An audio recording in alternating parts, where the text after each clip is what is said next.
Hey, welcome into the NwGA Football Week 3, Al Smith, Alpha Insurance, Friday Night Scoreboard, man. Benton's on a bye this week, going by Brooks Carter Media.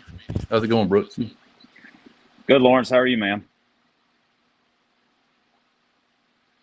Good, man. Another exciting Friday night of high school football around here.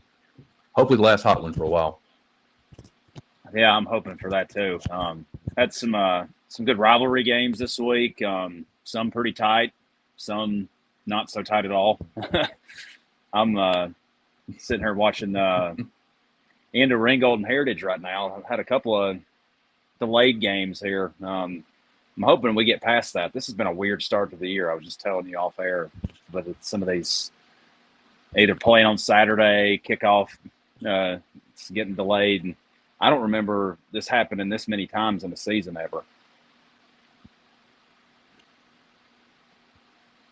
No, we're only three weeks in, man. Yeah, I know. I'll go ahead and read off some of the scores we have. There's a few games currently in progress. And, like I said, if you want to join in the comments, you can join us on X, Facebook. We'll get your comments live on the air if you have any of these final scores that we don't have. All right, we will start at the top. Last score we heard from Carrollton was up 37-22 in the fourth quarter. This is the game I was at, East Paulding at Paulding. East Paulding was up 24-3 heading into the fourth.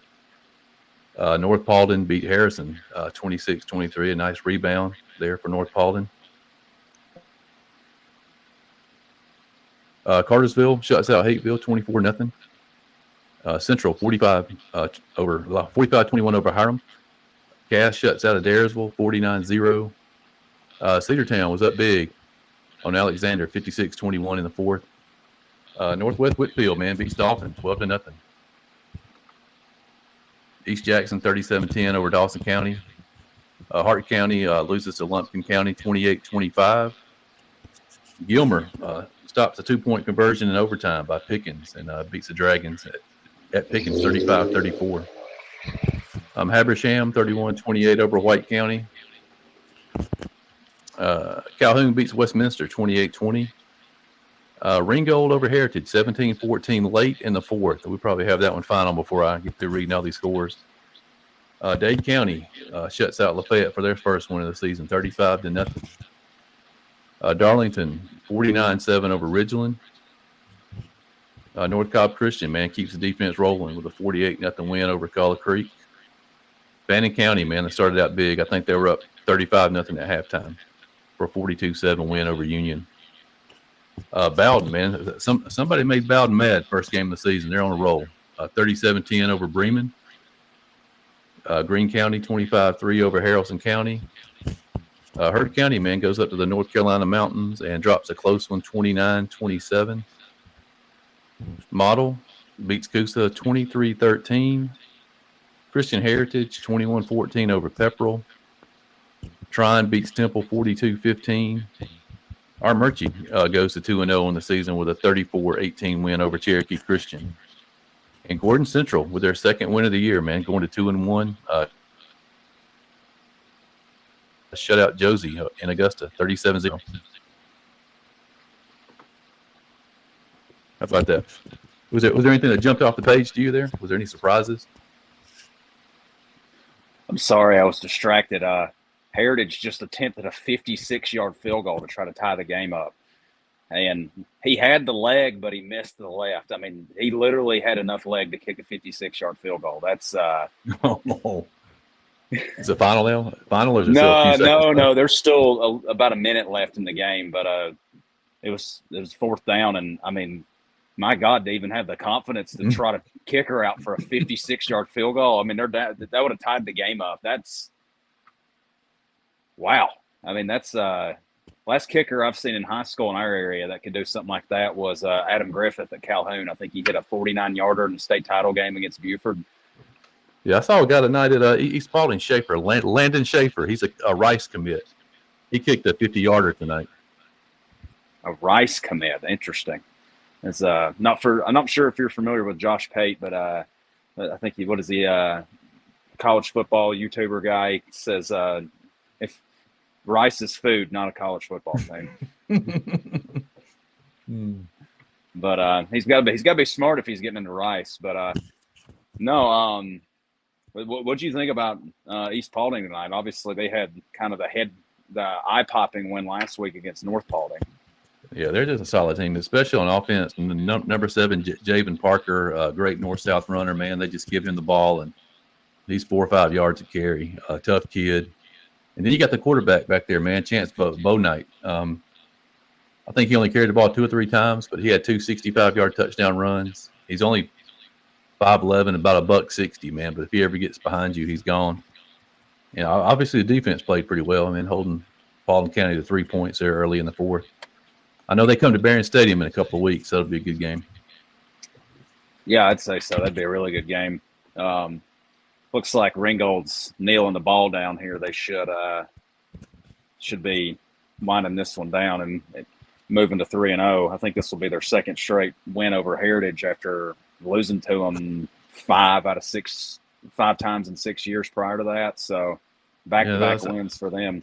That's actually what I was about to ask. Have they ever beaten them twice in a row in the history of the series? Oh yeah. Up until EK Slaughter got there, Heritage had never beaten Ringgold. I think Ringgold won about the first 8 or 9 games in the series. But since that point, Heritage had kind of dominated the series as of late. They had won 5 out of the last 7 matchups coming into tonight's game, but this is 2 in a row now for Ringgold. So Austin Crisp is 2-0 against the crosstown foe there. A couple of finals coming in here. Cedartown, 63-28, put Alexander away. I was kind of worried about that game earlier. I think the last score I saw was 21-14 late in the second quarter. That's a big number, 63. Sent a few scores into the 60s. And 2-0 for the Indians, man. 41-18 win over Cherokee Christian.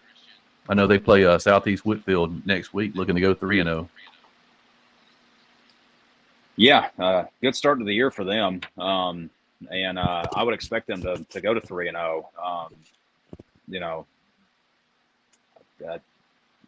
Southeast is not that quality of a team at this point.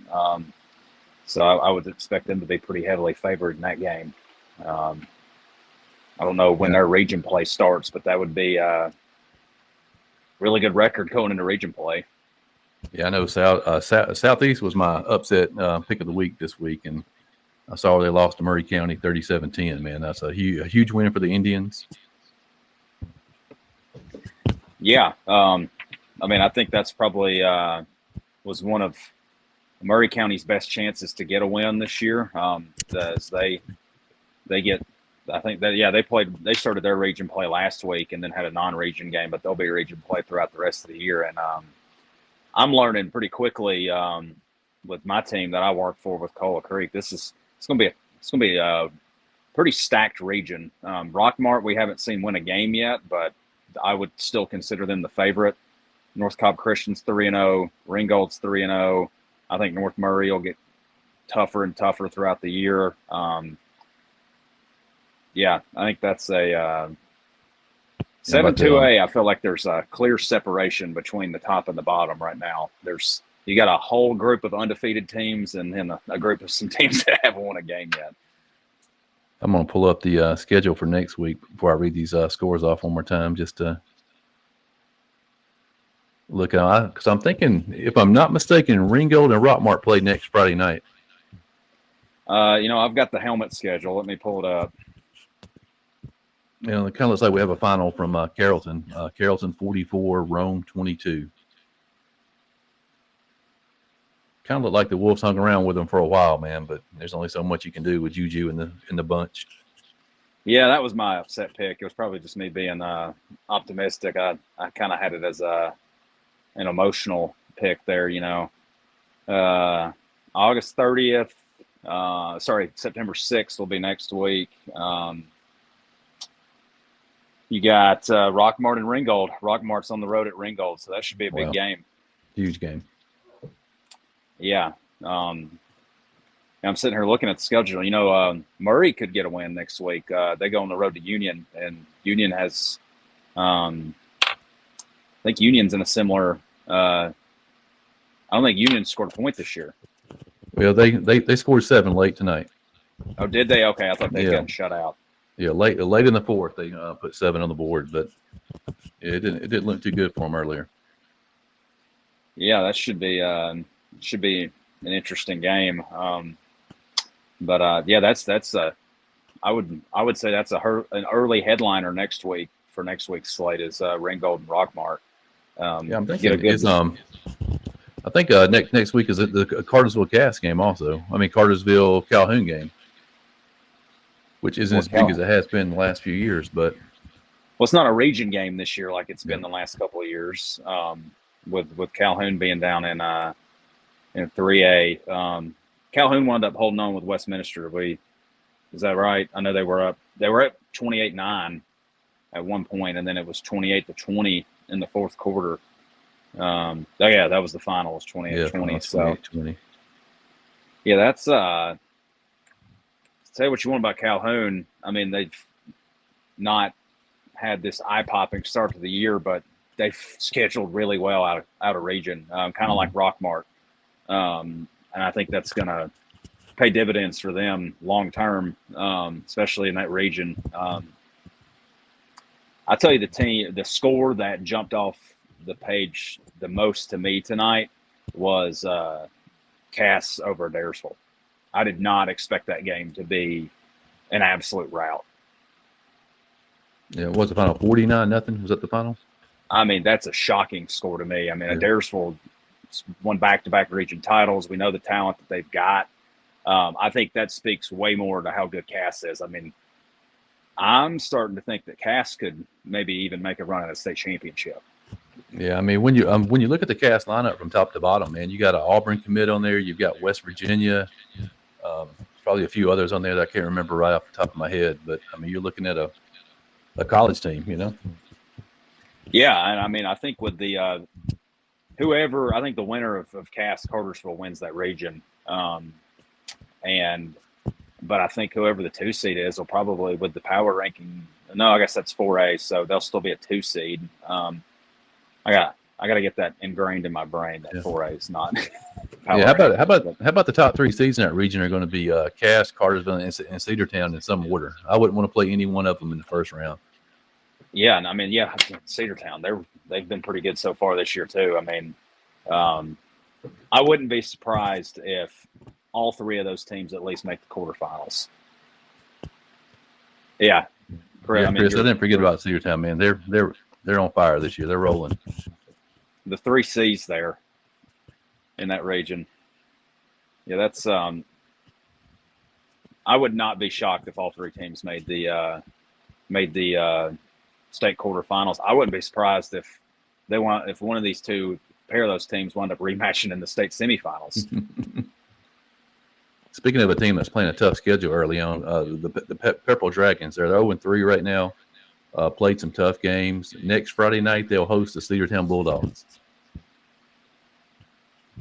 Well, now, and they do have the power ranking down in single A. We'll have to get our man Scott to kind of see what that looks like. But, you've got some of these teams that are winless right now who are within that top 32 teams by the power ranking because, like, for instance, Gola Creek,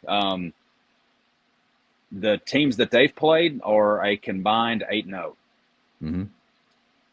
And they're in the top 32 because of that. They haven't won a game, but their schedule's been so tough that they're ranked. And I would venture to say Pepperell is in the same boat down in single A as, they've played a very challenging schedule. So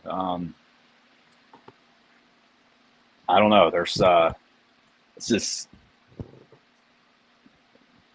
is a interesting year with the scheduling as we go through this for the first time.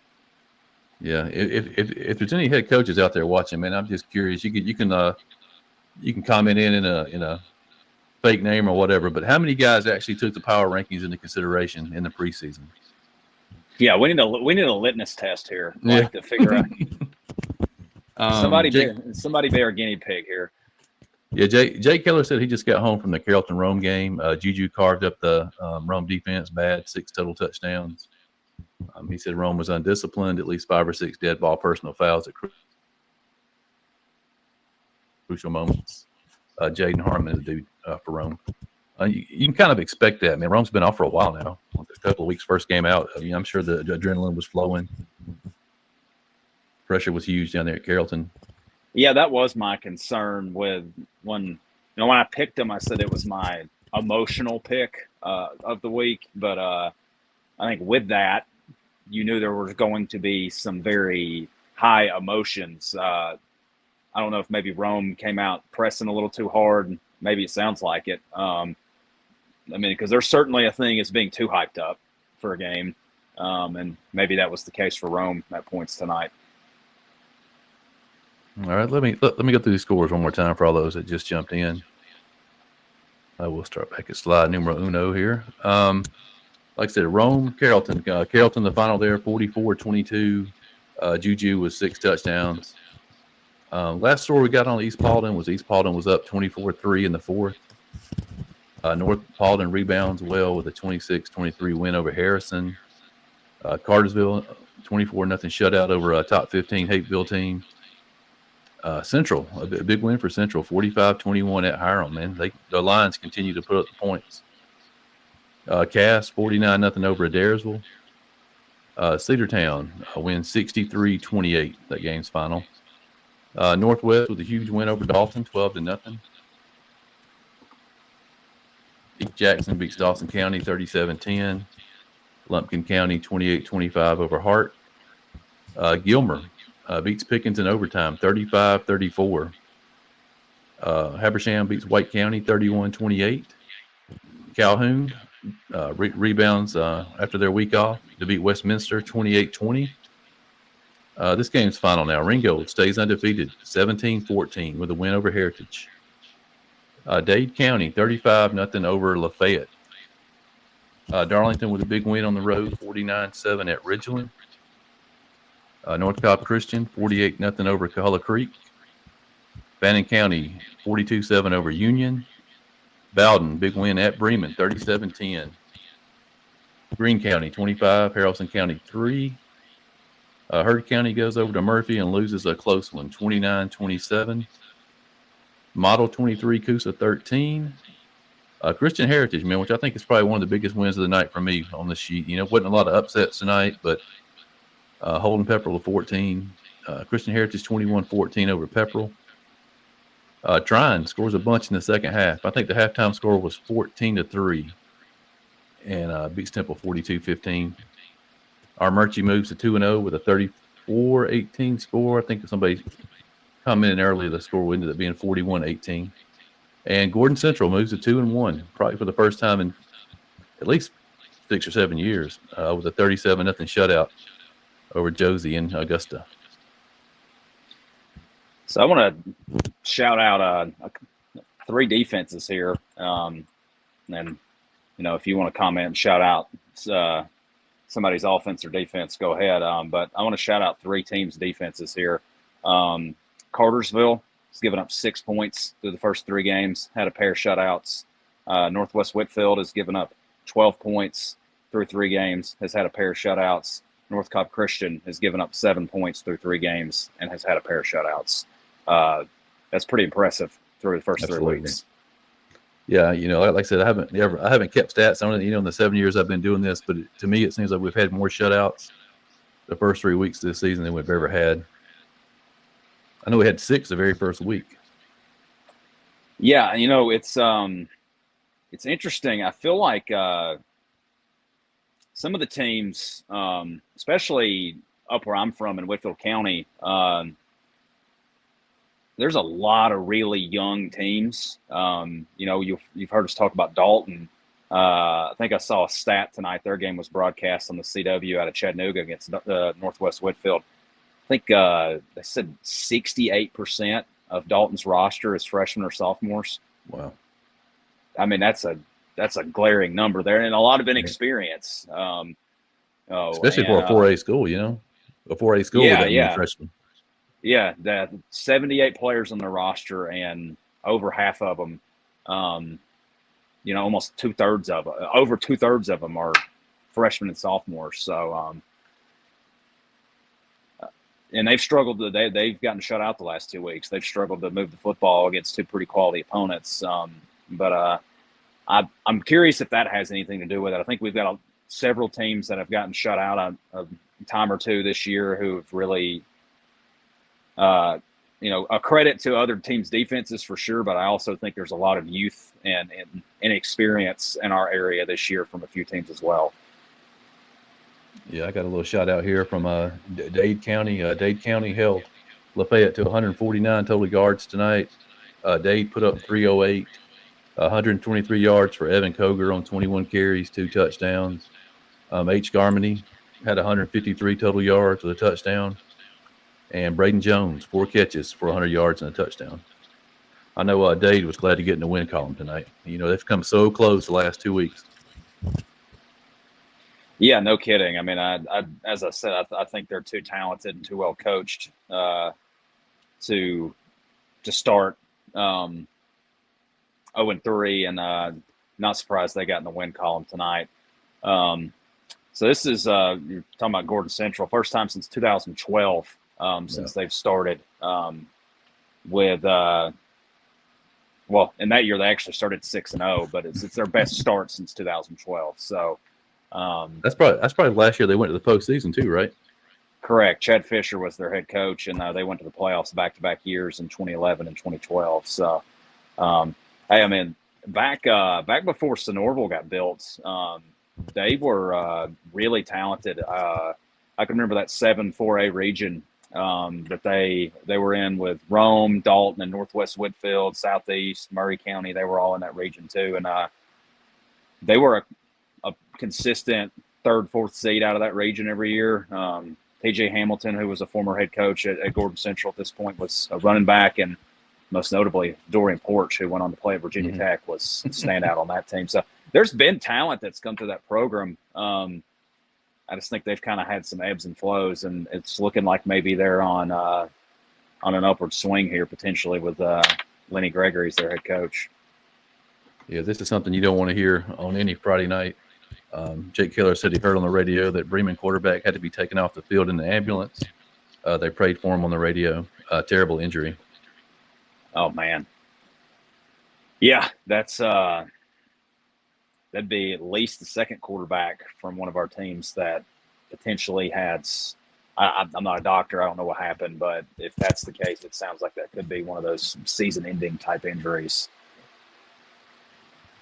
It's always scary now, especially after what happened to that kid over in Alabama last weekend. That was terrible. Oh yeah, down in Selma, Alabama. That's Morgan Academy was the school he was at. That's shit. That's sent shockwaves through the state of Alabama. But hopefully he's all right. Talking about some kind of freak accident stuff. I don't think I said this on air. I think we talked about it off air. I had a couple of games that got delayed again from weather with Ringgold Heritage and Northwest Whitfield and Dalton. My game tonight at North Cobb Christian, we had a 20-minute delay in the middle of the second quarter. There was a car crash outside the stadium that hit a transformer and knocked the power out. We had no lights in the stadium. I haven't seen the lights go out in the stadium since Beyonce tripped the power grid in the Super Bowl down in New Orleans when the Ravens and the 49ers played. Let's see what we got going on here. Yeah, Bremen, final score 37-17 was the final from Bremen. Huge win for the Red Devils.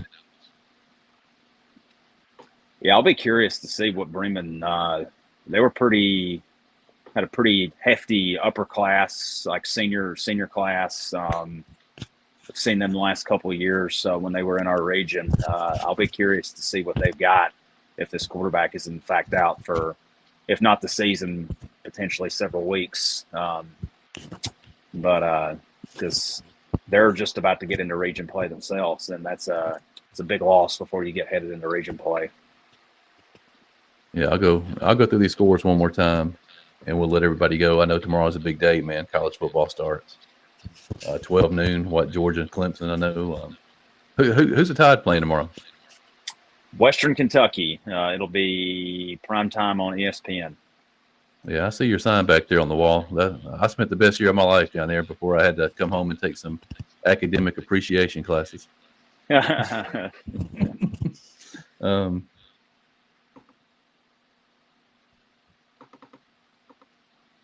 Carrollton beats Rome 44-22.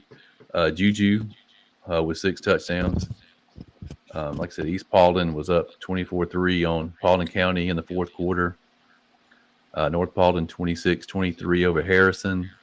Cartersville defense looks really good. I mean, they've looked good the last 4 or 5 years. 24-0 over a ranked Hateville team. Central keeps putting up the crooked numbers. 45-21 over Hiram. Cass 49-0 over Adairsville. Cedartown ends up beating Alexander 63-28. North of West Whitfield 12-0 over Dalton. East Jackson 37-10 over Dawson County. Lumpkin County 28-25 over Hart County. Gilmer beats Pickens 35-34 in overtime. Habersham beats White County 31-28. Calhoun 28-20 over Westminster. Ringgold, second year in a row, beating Heritage. They beat them 17-14. Held on, man. Heritage tried a 56-yard field goal with just a couple of seconds left on the clock. Dade County, 35-0 shutout over Lafayette. Darlington, 49-7 over Ridgeland. North Cobb Christian, 48-0 over Cahulla Creek. Fannin County with a big 42-7 win over Union County. Bowden, 37-10 over Bremen. Greene County beats Haralson County 25-3. Heard County travels up to the North Carolina mountains and loses a close one 29-27 to Heard. Model 23-13 over Coosa. Christian Heritage with a big win, 21-14 over Pepperell. Tryon 42-15 over Temple. Armurchie 34-18 over Cherokee Christian, and Gordon Central 37-0 over Josie. I don't think I had the Murray County Southeast Whitfield score on there, did I? 34-14. 34-14 Murray County won. Yeah, I'm not sure if I had that one listed on the sheet or not. For some reason, I don't remember reading that one off. But yeah, 34-14 Murray County with a big win. You mentioned the Central offense. Pull up their season total so far. 49 points week 1 against Spalding, 46 points in a loss last week to Oxford out of Alabama, and then 45 points tonight against Hiram. So they're this is their lowest point total of the season tonight, and it was 45 points. Yeah, I know. If you tuned in at the start of the show, you saw our introduction, man, with our highlights of the week or whatever, and you saw sophomore quarterback sensation J.R. Harris, man, throwing that big 63-yard touchdown pass. Yeah, like I said, if you have any highlights this week, man, tag us, and we'll have you up for the week 4 highlight reel. They play Villarica next week, and I don't know. I think Villarica was on a bye this week. I don't think we had a score from them on anything, so I assume they were on a bye. Villarica looked pretty solid last week. I think that should be a pretty good game there. Inter Carroll County rivalry. So that's a really good game next week that I think I would look forward to seeing. Yeah, I think some of the questions, comments, concerns, analysts I had from tonight just going through the scores was I think Darlington is probably a lot better than we thought they were earlier in the season. I mean, they held North Cobb to 14 points last Friday night. Yeah. What else did I notice as we were going through the scores? Or Cass. I mean, you mentioned how good Cass has been so far. Yeah, I mean, Adairsville, I have no details about the game. I'm just seeing the score. But Adairsville has looked pretty impressive. We talked about how good their quarterbacks looked. I thought that game would be played within maybe 14 points. I thought Cass would win. I guarantee you Adairsville still wins 7-8 ball games and makes the playoffs this year. Like that says way more about how good Cass is. They're the real deal, man. And I know we talked about that earlier. That program has come a long way in a short span of time. It's really impressive. I don't know if maybe they've always been a sleeping giant or something, but I can remember playing against them in high school, and them not being that competitive. Yeah, I know. He did get a lot of talk, a lot of respect in our Coach of the Year poll or whatever. But Coach Gates doesn't even care, man. He's there for the players. He's done a great job there. What the 4 years in there at Cats. Let's get Mr. Burge on here, man. Burge joining us live from wherever he's at. You there, Ben? I think I hear him. Ben, you there? Well, maybe not. Maybe not. All right, guys, we appreciate you joining us on Friday night, and we'll be back Tuesday night with our Week 4 pick'em. It should be a good one. A great slate of games.